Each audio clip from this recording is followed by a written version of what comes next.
As we are waiting for more participants to join, I'd like to welcome you all to What's New in Swarmia. My name is Roman. I'm your host today. It is the second time we are organizing this. The last one was in September, and the reactions were quite positive, so we wanted to make this a regular thing, and we are happy to be sharing more exciting highlights of what we shipped in the last 6 months, and also what are the things we are currently working on to be shipped later this year. And we have two more co-hosts that are joining me in a minute.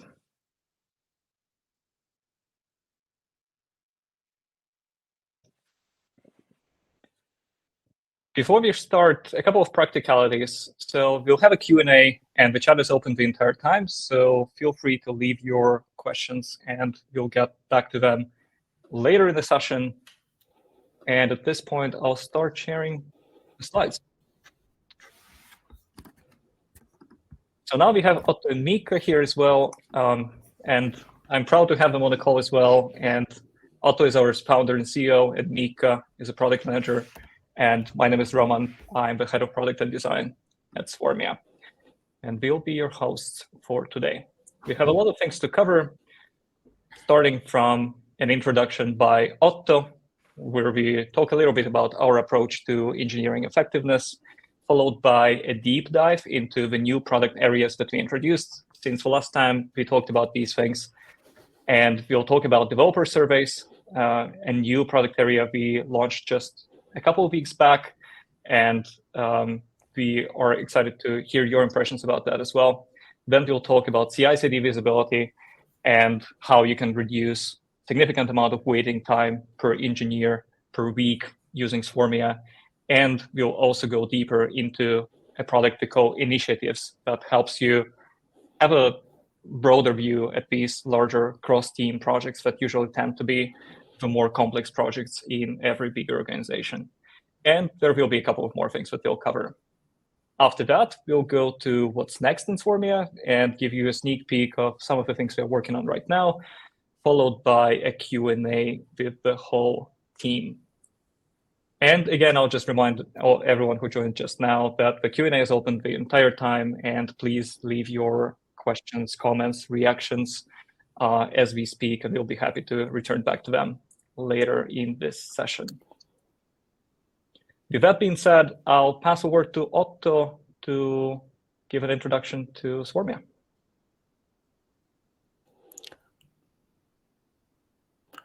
All right. Thank you, everyone, for joining. Great to have so many of you here. Will you, Roman, free the screen share? So I wanted to talk about our approach, because I think that's one of the most important things with a product like this. It's important to choose a product that works for the company, for the type of company you're trying to build, and gets you where you want to get. And we had a pretty thoughtful approach since the get-go, and I want to share the background of how we designed the product and kind of the guiding principles around this. One of the good things is actually that we were not the first company to build something in the developer productivity space. We managed to learn from all the previous attempts of doing this with things like reducing developers to a single number, assuming that commits or story points or something else really mattered, or that you could use something like that to stack rank your engineers. Usually this involved looking at teams and people from the outside without the full context.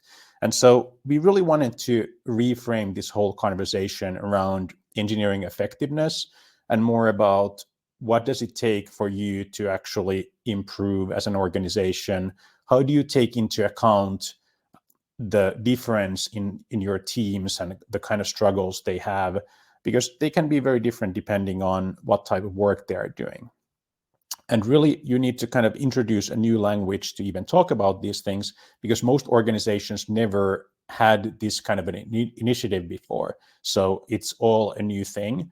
And so it really needs your whole company to be aboard driving that change. And when we talk about it, we recognize that there's 3 important areas that all matter.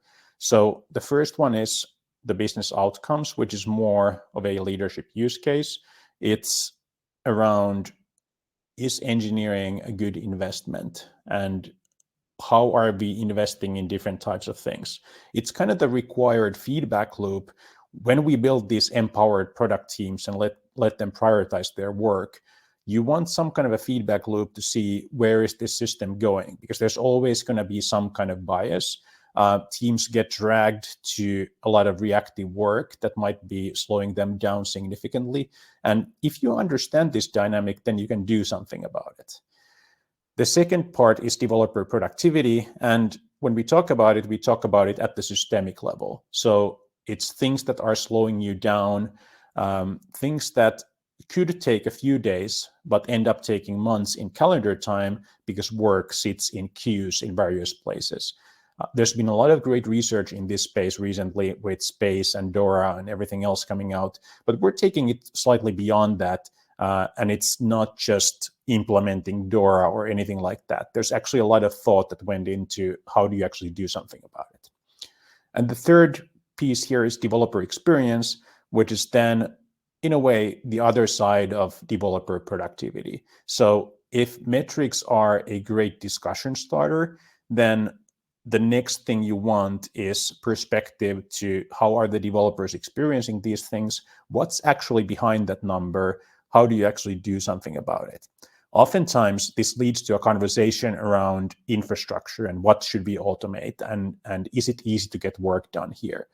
And so that's kind of the developer experience piece.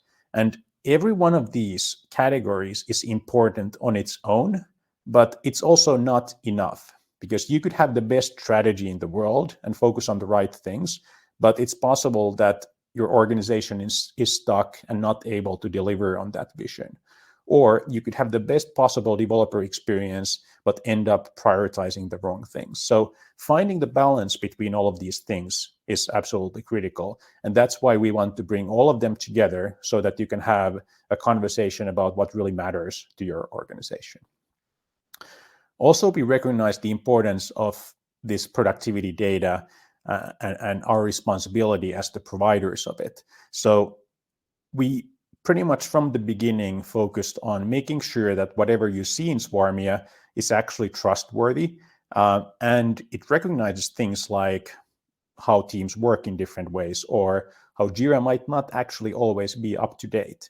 And that's been a focus of us for a long time, and we've gotten pretty good at that. We also have a real-time product that actually drives engagement, because you'll see the results of your finished project right away in the product.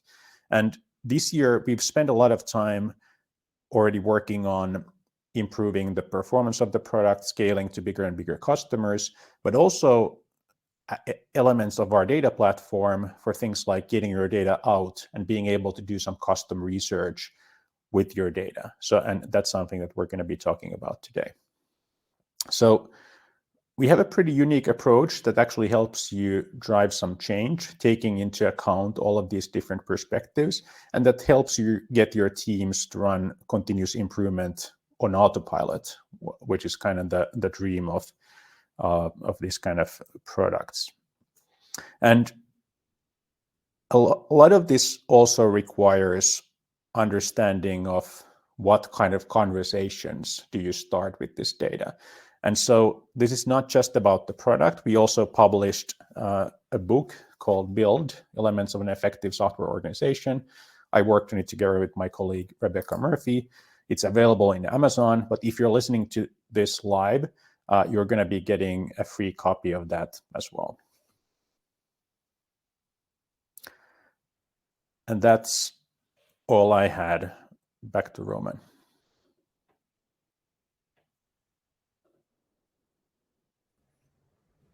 You, Otto. Now let's go to what's new in Swarmia, and starting from engineering surveys, and Miikka is going to cover that. Yeah. So my name is Miikka Holkeri, and I'm a product manager at Swarmia. And let's start by talking about developer surveys. So this is a much requested and highly anticipated new product area in Swarmia.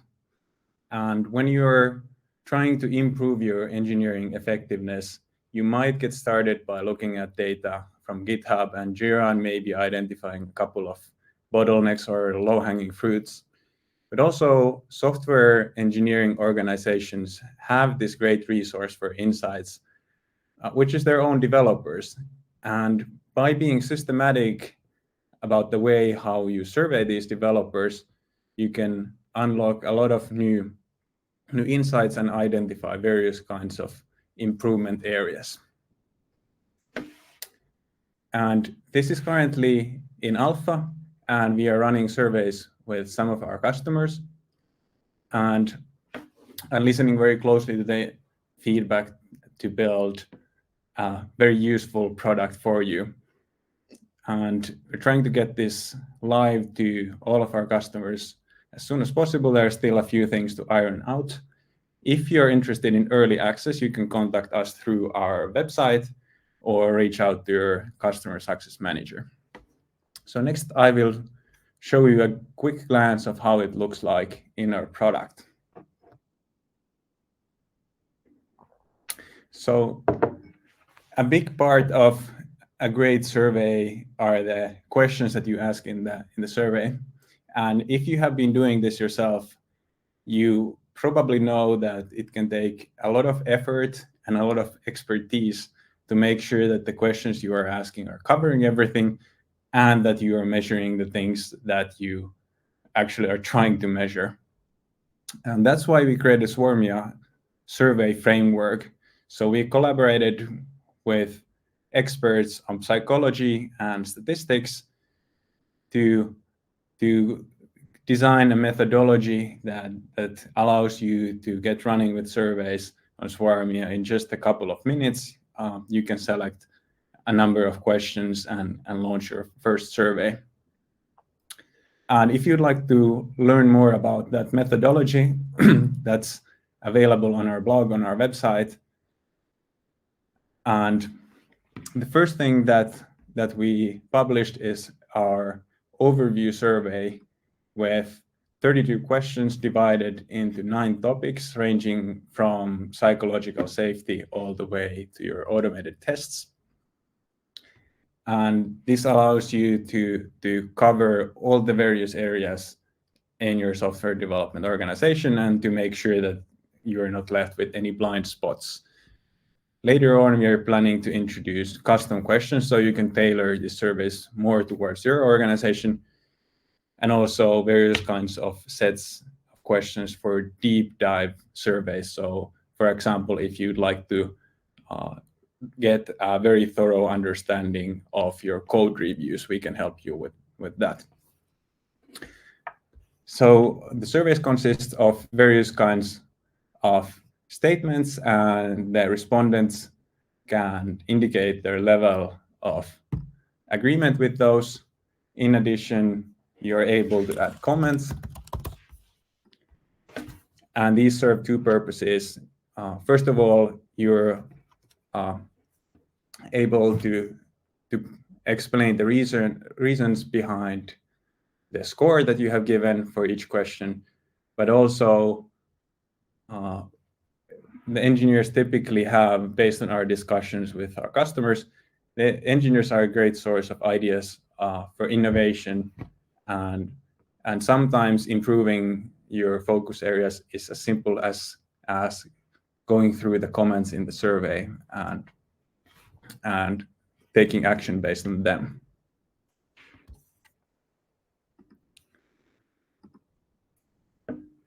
So then, once the survey has finished, we will provide you various kinds of ways of slicing and dicing the data and going through both the scores and the comments.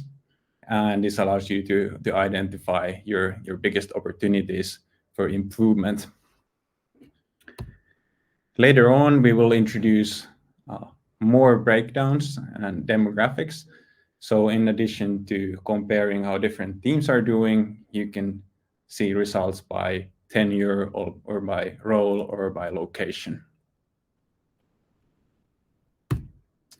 And what makes surveys unique on Swarmia is that we already have a very comprehensive set of metrics that we collect from various kinds of sources, and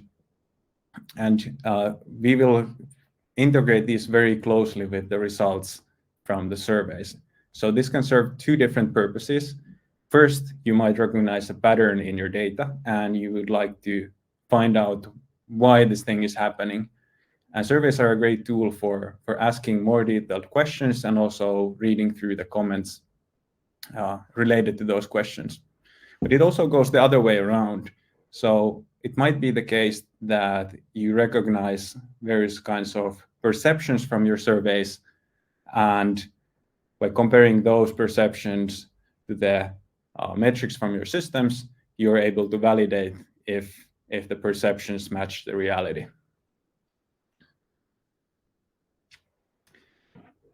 And a crucial part of any survey is the response rate. Not only does that improve the quality of the data and give you more diversity in the results, but improving the response rates also minimizes self-selection bias in surveys. And we have taken this into account in various different ways.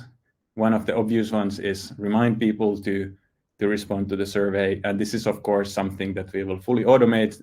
So we are doing the nagging for you.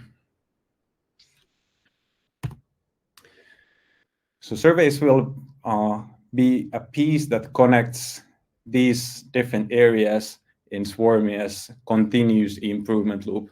So this is basically a system that allows your teams to continually improve on autopilot. So they can recognize patterns in the data, they can dig deeper and identify various areas of improvement. They can decide on the improvement areas and drive action using our working agreements, notifications, and other feedback loops baked into the product.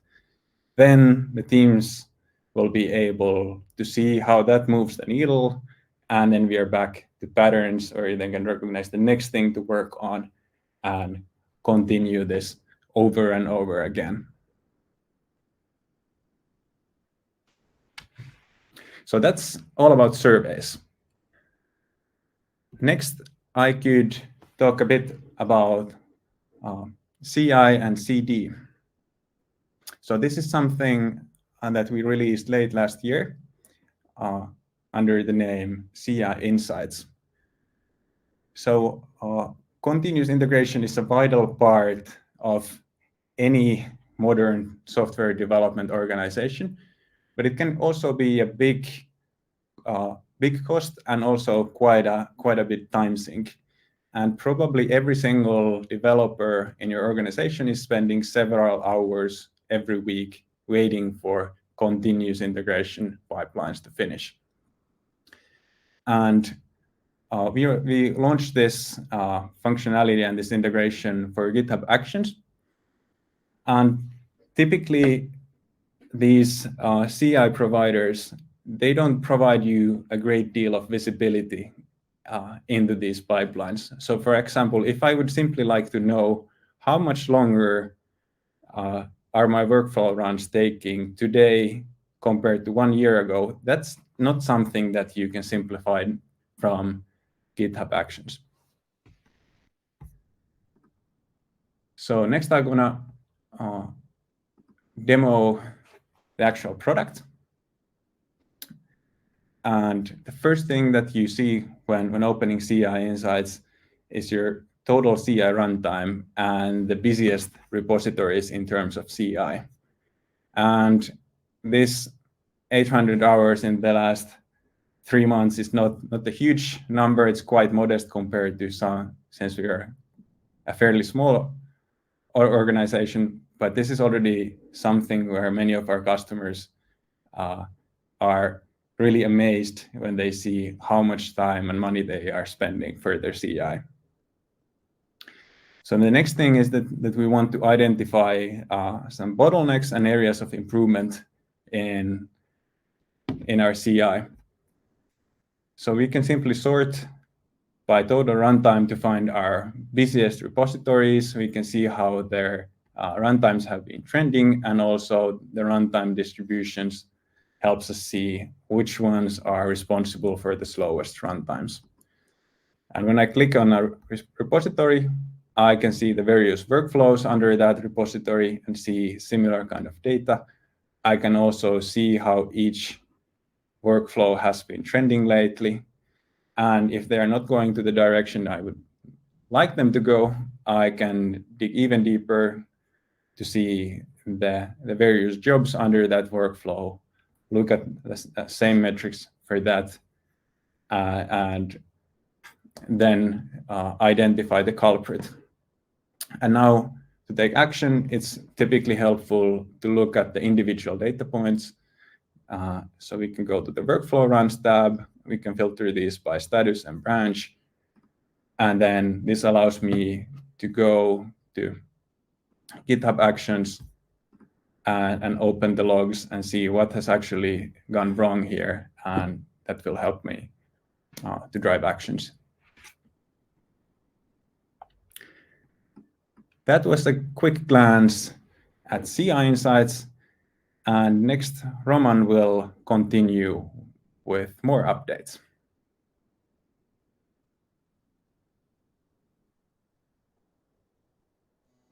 Back here. Thanks a lot, Miikka, for the great presentation. And let's continue with initiatives. We launched the initiatives late last year, and it's one of my favorite products at Swarmia. And I'm also happy that I managed to contribute to designing this feature as well. One of the core things that we do at Swarmia is helping teams visualize work across all the different tools and understand where their time is going, and to make sure that work is not falling through the cracks. And if the team prioritizes something, they are able to make progress on it all the time. And so that does not start from the highest level. It does not start from the level of the whole organization. It starts from the tasks and bugs and stories and epics that teams are working on. And only once we have a robust system that helps us look into these projects at the team level, we know that we can do the same for the level of the whole organization.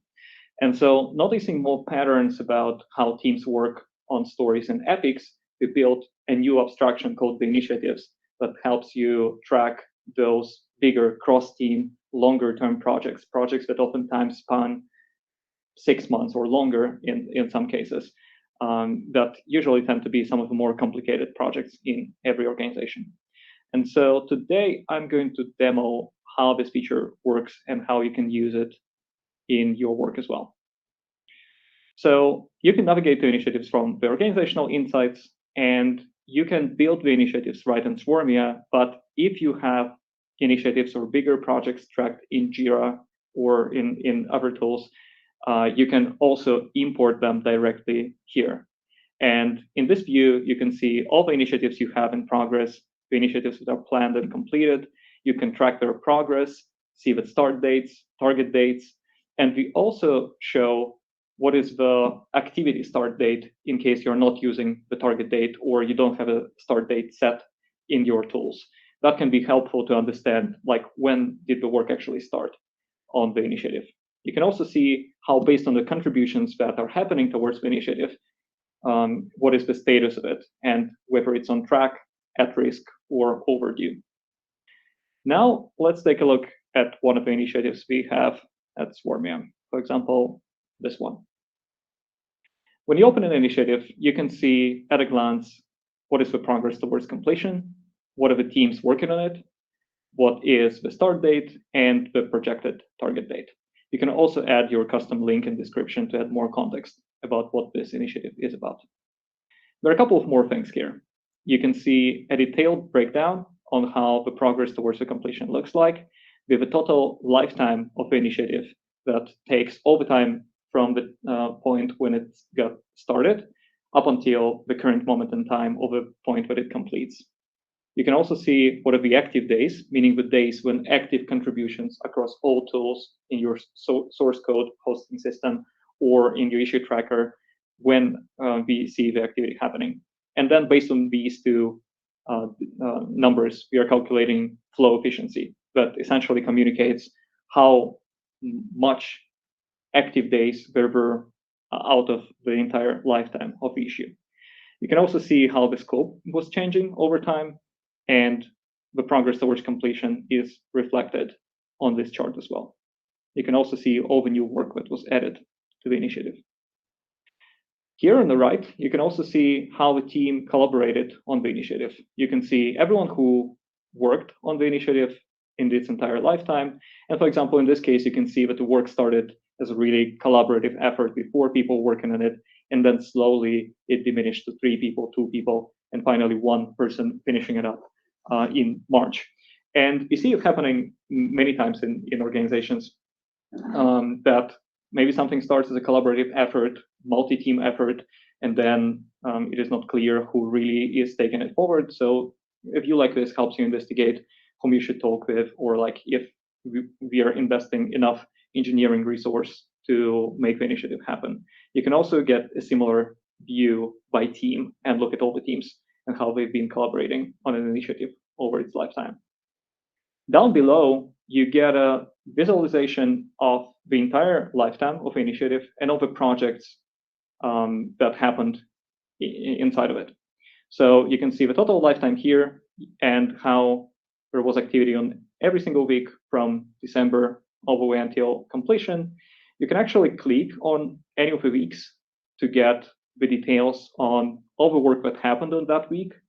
And from here, you can also spot what are the gaps in activity, and that can be a reason of starting a conversation if you see that there are more gaps and when you see like multiple weeks with no activity happening on something that's supposed to be high priority. You can also see here as a dashed line what were the start dates and the target dates if you have them in your issue tracker versus what was the actual activity that we see across different tools. So in this case, you can see that the target date was in late January, but the activity kept happening all the way until late March. So you can spot things like this here as well. Now, when you want to drill deeper into understanding what took the most time, what were the parts of this project that were the more complicated ones, you can actually drill deeper all the way to individual epics stories towards tasks and bugs in each of them to get a better, more granular picture of what was all the work that went into it. And the great thing is that you can actually get the same level of insight by opening each story or each epic as a page that has exactly the same level of insight as the initiative view. So this product is already available, and I'd be happy to hear your impressions if you're using it already in your organization. And this is a great time to remind everyone that the Q&A is open, so you can drop your questions, feedback, any first impressions from the presentations, and we'll go through them later in this event. And also there will be opportunity to come on stage and join us to share your feedback or questions, or just join the conversation directly with the team. So I'll tell more about that later as well. I wanted to briefly touch upon a couple of more things that we released in the last couple of months. First of all, we released a new integration with Okta. It was one of the most requested features in Swarmia. We know that there are stakeholders outside of engineering, outside of people using GitHub that need access to Swarmia and need access to the data you see. So now, if you use Okta, it is possible to just transition from using GitHub as the main way to log in and maintain access to Swarmia to using Okta. And so this way, if you have people in the organization who are interested in getting access and they are not part of your GitHub organization, they can do that. And in the chat over here, we'll drop a link to the Help Center where you can see how you can make a transition. But it does not require anything, and we just migrate you automatically when you start using Okta. Another thing I'm pretty excited about are the improvements to the investment balance that we are making this year. Investment balance in Swarmia is really one of the core features that helps you understand where your time is going and what are the different categories of work that you see in the whole organization and also in each of the engineering teams in your organization. And there's a lot of work that we put into making the system transparent and robust so that adapts to how you use your tools, because we hear it all the time that maybe teams do not have a perfect Jira hygiene, or every team is using Jira in a different way, or the way they use GitHub is also different. And so if you build a system that's really transparent and allows you to set up these categories and also configure them in a way that really works for you, starting from things like what are the labels that we use on issues, what are the custom labels, custom fields, or even things like pull request prefixes. And like you can really get a very granular level of control. And what is important is not only understanding how the work is distributed across all the different categories, but also everything else that's left outside of it. And so we've made uncategorized work purposefully visible here, so you can understand how much work there is that is not getting categorized. And so in a couple of months ago, we shipped this new feature that allows you to review the uncategorized work and categorize it within minutes using some of the smart suggestions that Swarmia creates for you. So now when you go to investment balance and select uncategorized, you can see the usual way, as you can see for any category, how the category has been trending over time. You can review all the work that went into it. But specifically in the case of uncategorized work, you can now also see all the work that was uncategorized. You can look at issues and pull requests. You can apply filters. And you can also see the suggestions that we prepared for you to categorize things in bulk. And so we are looking at things like pull request prefixes, issue prefixes, and you can just categorize work from here in one click of a button.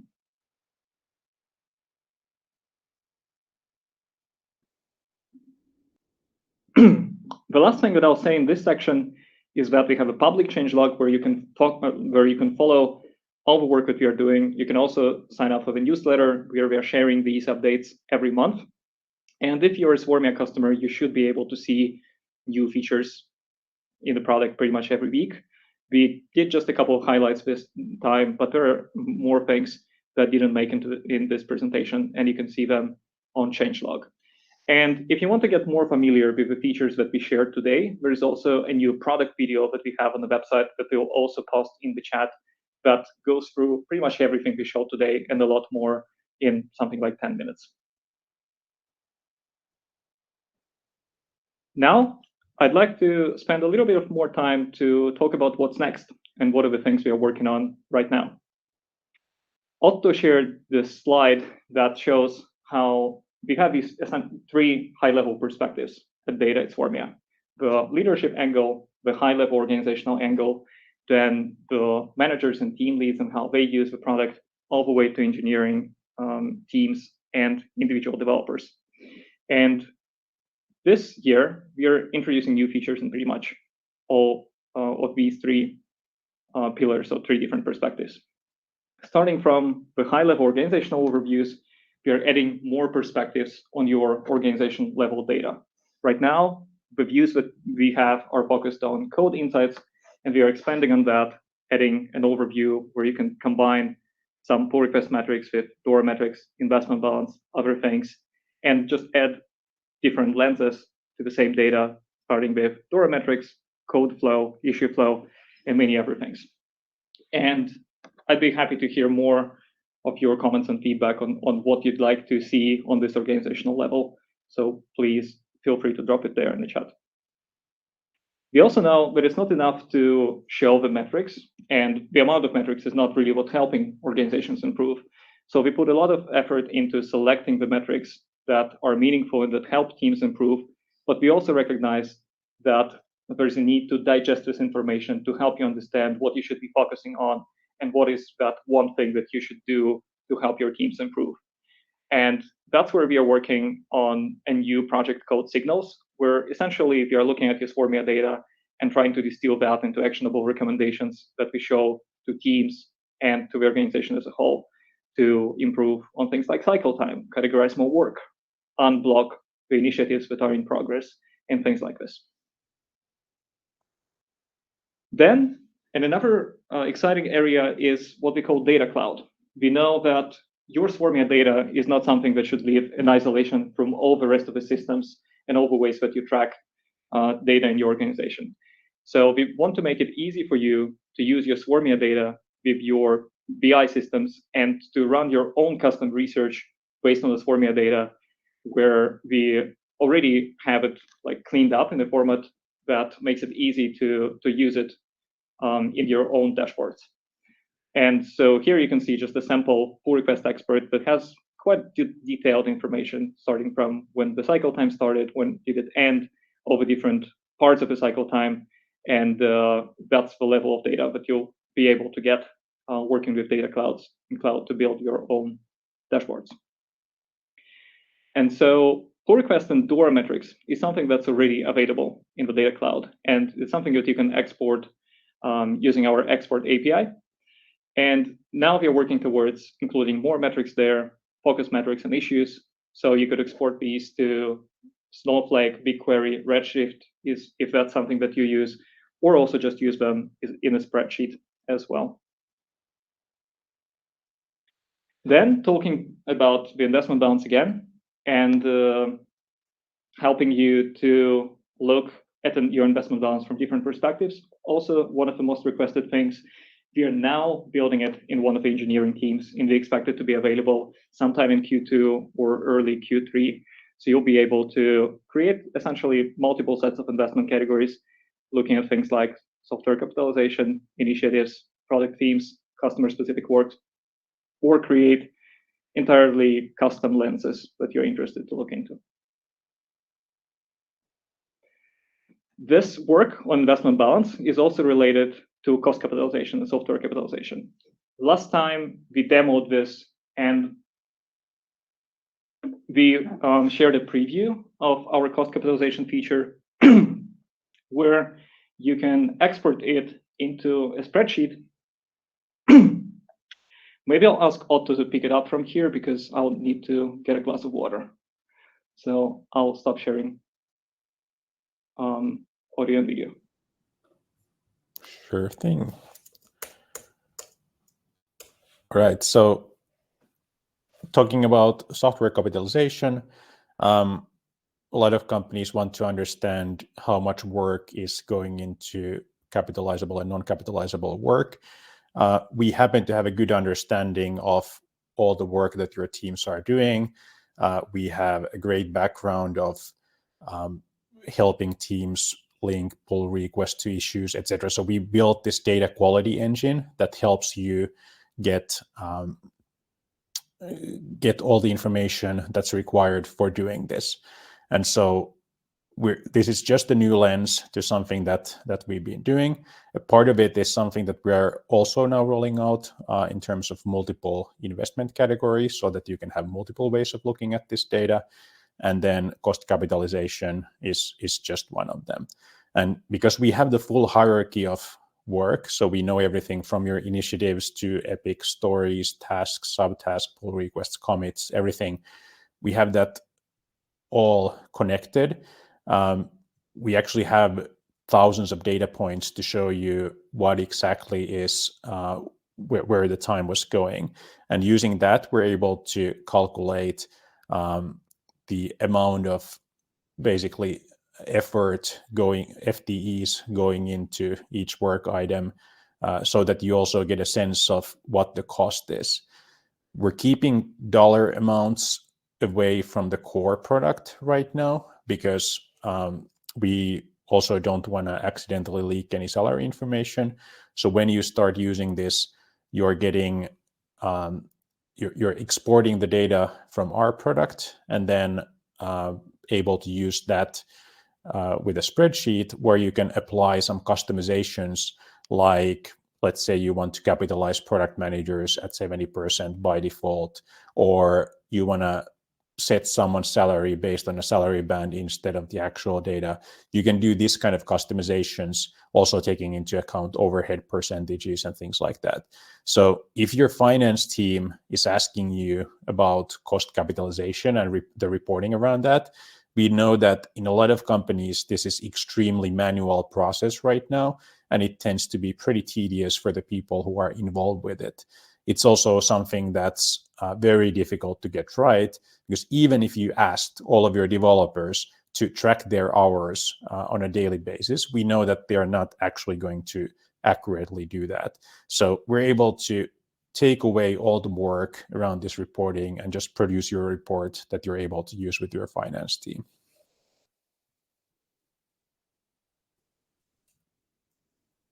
Perfect. Thank you, Otto. That gave me the necessary break to continue with the rest of the presentation. Maybe one thing I wanted to add to the cost capitalization and modeling developer effort into full-time equivalence is that we actually have a lot of the data available in a product already in a way that you can investigate individual data points that go into calculations.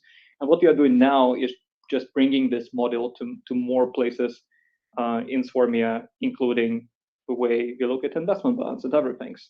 But already now it is possible to use worklog in this way and then see all the individual data points mapped to in a calendar view, where you can see all work that happened on a given day in a given category of work for the whole team, all the way to individual pull requests and commits. And you also have control of what's included in this data. So essentially, we are using the worklog model and expanding that to bring it to more places. And you can also think of being able to include more data points that make the model more accurate in your specific case in exactly the same way how you can enable or disable some data points on the worklog. Then the last thing I wanted to say before we move to the Q&A is that we started building Swarmia by being laser focused on a narrow set of integrations. Essentially, it was intentional decision to build the best experience possible for a narrow set of integrations. And we see that there are some products out there that have dozens of integrations available, but then the quality of these integrations and the data quality and your ability to have really granular control of what's included and how things are calculated and how metrics are calculated, it's not at par. And so we essentially focused on 4 integrations: Jira, GitHub, Slack, and Linear, to provide the best experience for customers that are using these products. And now I'm excited to announce that we are researching more integrations, including Microsoft Teams, GitLab, calendar integration, incident tracking, and we are running research to understand what are the best ways we can support these tools in Swarmia to give you more data points in looking at engineering effectiveness in the organization. And we have a survey that we are running on Microsoft Teams. We are also interested in hearing about other integrations you're interested in. So drop your feedback and comments, leave a question in the Q&A, and we'll be coming back with more updates on this later in the year. So that concludes the main part, and now going to Q&A. Just a reminder, you can use the chat, the Q&A to ask questions. You can also upvote others, and you'll also notice that there is a button that says start sharing audio and video, and you can click that if you want to come on stage and ask your question in person. So let's go. There is one question that came from the very beginning about draft time and how we calculate cycle time. That's an interesting one. So I suggest to start with that. Sure, I can maybe address that. I think we actually talked about this also in the last event, so it might be that this is a recurring theme.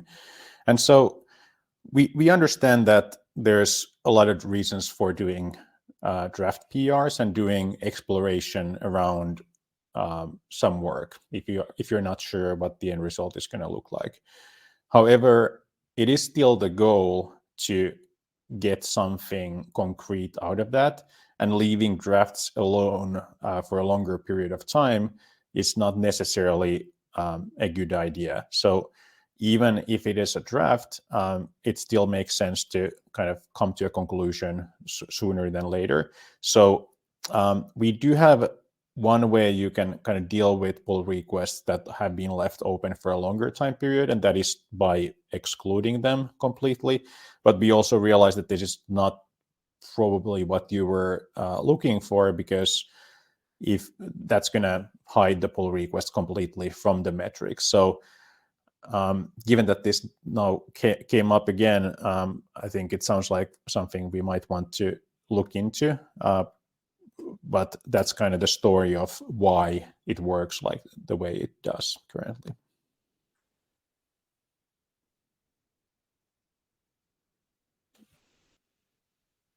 All right, let's move on to the next question. Are you planning to get more frameworks like Jenkins and Argo to CI Insights? Yeah, for sure. So as Roman mentioned, we have intentionally focused on a narrow set of integrations for the best possible experience, but we are definitely looking into more CI integrations. Circle CI is also one of the more popular ones. So let us know more about your needs and we will take them into account. Thanks, Miikka. There's another question about GitHub projects. And that's actually one of the main integrations that we are researching that I have not mentioned in the previous deck. So I'm glad to say that we're actually actively looking into that. We started some research already in Q1, and that continues later in Q2.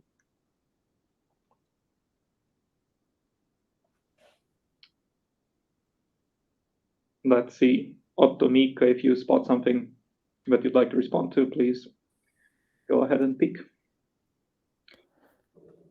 Well, I have one. Andreas is asking if our company is using Swarmia for developing Swarmia, and if so, are the graphs shown your actual stats or placeholders? We've been too lazy to actually implement the proper demo mode, so we actually demo from our own instance, and everything you see is actually what we're doing.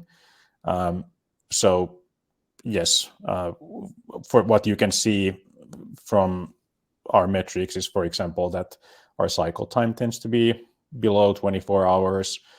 We actually just published some new engineering benchmarks, and all of our teams are generally hitting all of the highest levels of the benchmarks practically all of the time. So yeah, we use our own data for demoing the product, and we also use the product extensively in getting better. And it's interesting because we're, of course, a company that paid a lot of attention to things like cycle time, because obviously it's a topic that we always talk about.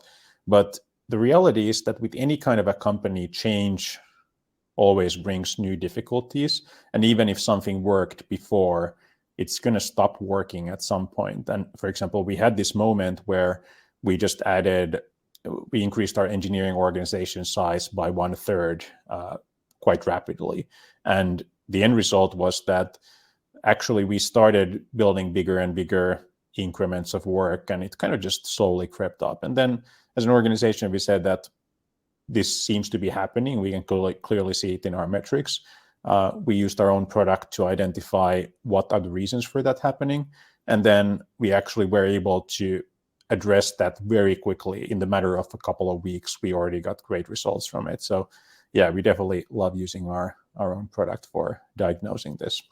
And we also integrated with our weekly rituals like Friday demos, etc. So yeah, it's definitely used quite a bit.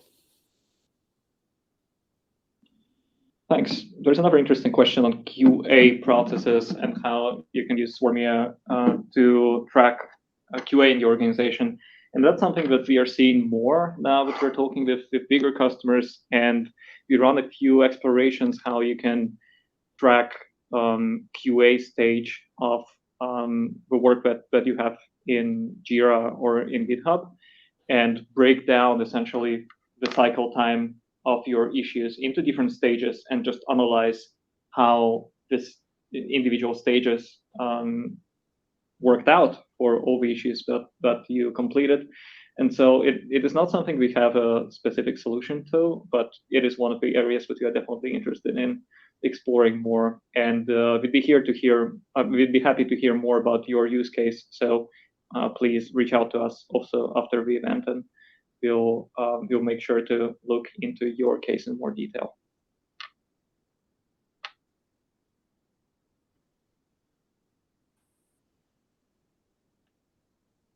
There is a question about initiative.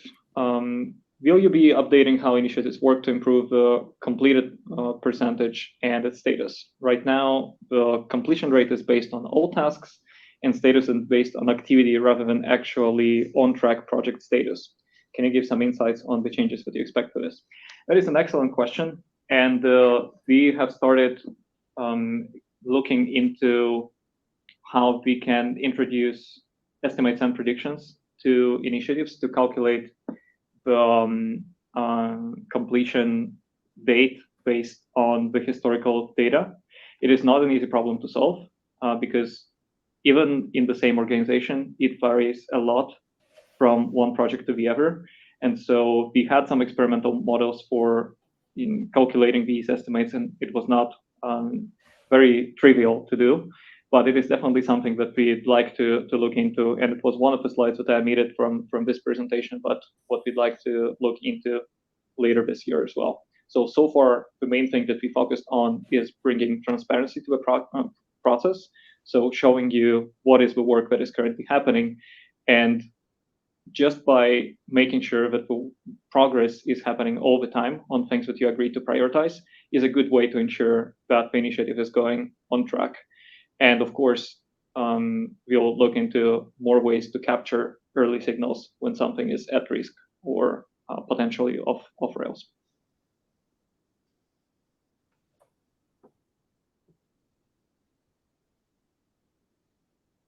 There are a few more integrations questions, for example, ClickUp and Datadog monitors for failure metrics in Dora. Not sure if Otto has something to add here. Yeah, well, it's clearly a theme in the questions, and I think the answer is what Roman kind of included in the presentation, that for a long time we chose not to do these integrations, and now is the time that we're shifting our focus because we've seen that this product already works for a lot of great companies. So now being able to cover the use cases you have with the tools you're using is getting more and more important. So we're starting to explore all of these, and I think we're probably going to do some kind of a survey with our customers to also get an idea of which ones would be the most impactful. So stay tuned for that. Yeah, and there's also a similar question about Notion. So the answer is the same there. So it is not an integration that we're actively looking into right now, but we are collecting all inputs and sometimes even doing quick explorations on the design side, on the product side, to understand what it would mean to have an integration like this. And we use Notion ourselves, so we know how to run processes using this. So I'll also mention that we recently started a new engineering team that's focused on the core platform and the integrations. So this is a part of their scope. So for the first time, we have actually staffed this integrations area, and so we're expecting to see improvements in that front. There's one more question about the agility metrics and sprint support, and it's great that it came up. So historically, we focused on visualizing data and work independently from how you run your processes in your company.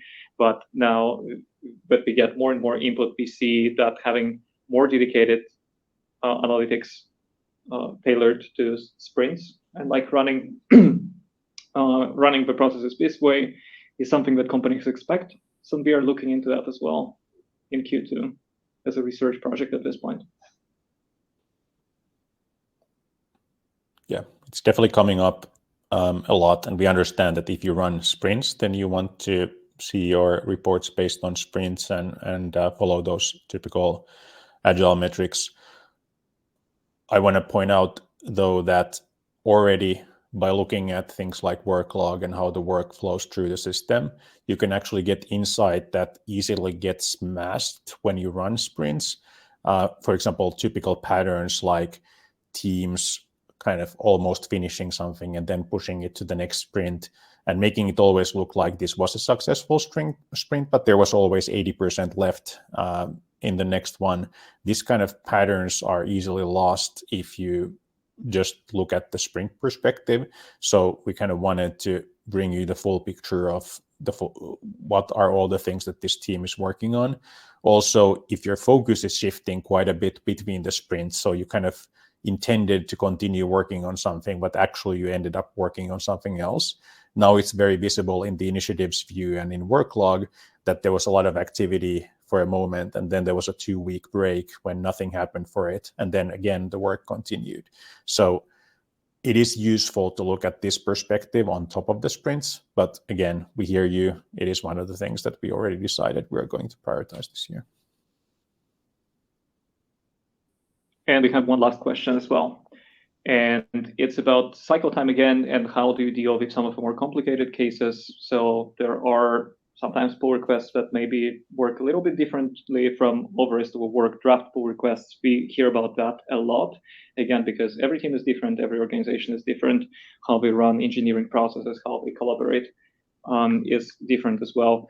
And one thing that is useful to know is that you can actually exclude some of the pull requests from metrics in Swarmia. So you're in control over what data is included in all the metrics that you see. So in some cases where maybe a pull request is out of ordinary and you don't want to look at that together with all the rest of the work, you can just go and set up either a team level exclusion or just exclude the pull request from the app entirely. So that is an option as well. And we also know that some organizations are excluding drafts, for example, while we are still working on them. Yeah, so what Roman just said is very useful, for example, for if you have a release pull request, for example, for a mobile app, then you might want to exclude the releases. I think this question is more about kind of stacking pull requests on top of each other and building a feature that way. So that definitely sounds like a thing that's worth bringing up to customer support, because this might even be a bug or some kind of a corner case that we want to talk about in a bit more detail with a good example.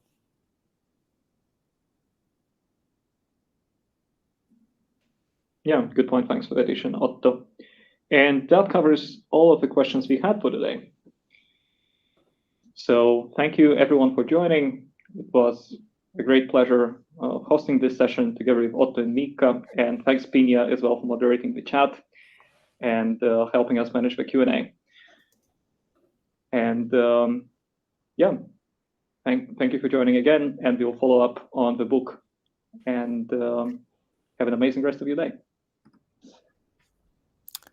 Thank you so much. Thank you.